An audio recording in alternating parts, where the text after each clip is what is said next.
यह जंग ईरान और इसराइल की नहीं है और ना ही यह दो फिरकों का इख्तिलाफ है।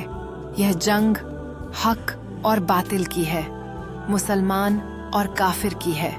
हर मुसलमान को सोचना चाहिए वह कहाँ खड़ा है। सिर्फ तमाशा देखना अब काफी नहीं।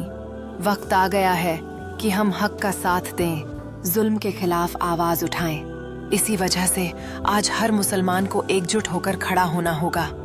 हमें अपने हक के लिए लड़ना है और सभी जुल्मों के खिलाफ आवाज उठानी है। जब हम सब मिलकर अपनी आवाज उठाएंगे तभी ये जंग समाप्त होगी।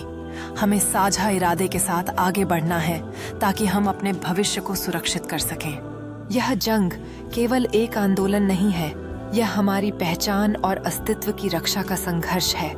हमें यह याद रखना चाहिए कि हमारी एकजुटता ही हमें मजबूत बनाती है। जब हम सब एक दिशा में कदम बढ़ाते हैं तब हम अपने अधिकारों के लिए खड़े हो सकते हैं और यह सुनिश्चित कर सकते हैं कि हमारी आवाजें सुनी जाएं।